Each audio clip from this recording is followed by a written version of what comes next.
अब आगे बच्चों देखिए, यह जो आपको चित्र दिखाई दे रहा है ये किसका है? व्हीटस्टोन ब्रिज या व्हीटस्टोन सेतु जिसे कहते हैं उसका है। इस सेतु से हम क्या कर सकते हैं? किसी तार या विद्युत अपघट्य विलयन के प्रतिरोध को आसानी से ज्ञात कर सकते हैं। इसमें देखिए प्रतिरोध R1, R2, R3 तथा X युक्त 4 भुजाएं आपको दिखाई दे रही हैं, जो परस्पर किससे जुड़ी हुई है? एक गैल्वेनोमीटर से, बैटरी से तथा एक कुंजी के द्वारा जुड़ी हुई हैं।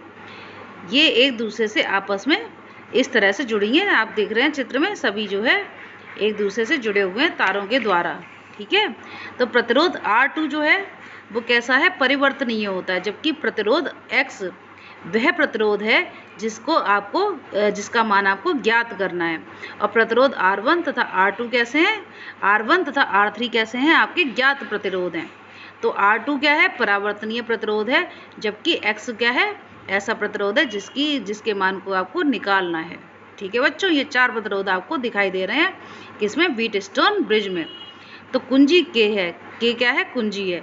इसकी सहायता से परिपथ को पूर्ण करने के पश्चात जो परिवर्तनीय प्रतिरोध R2 है, इसको समायोजित इस प्रकार से करते हैं कि शून्य विक्षेप स्थिति प्राप्त हो जाती है, मतलब नल पॉइंट प्राप्त हो जाता है। यह कौन सी स्थिति है? यह वह स्थिति होती है जबकि गैल्वेनोमीटर में कोई विक्षेप मतलब कोई भी परिवर्तन परिलक्षित नहीं होता है। इस स्थिति में क्या होता है? व्हीटस्टोन सेतु इस सिद्धांत के अनुसार कार्य करता है।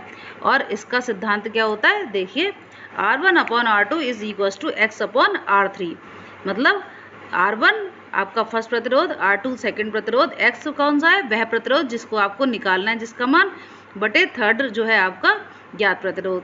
ठीक है, तो इससे सूत्र क्या निकल के आया? X is equal to R1 into R3/R2। इस प्रकार R1, R2 तथा R3 के मान आपको ज्ञात होने पर अज्ञात प्रतिरोध X के मान को निर्धारित किया जा सकता है। ठीक है बच्चों, तो ये आपका जो है व्हीटस्टोन ब्रिज के बारे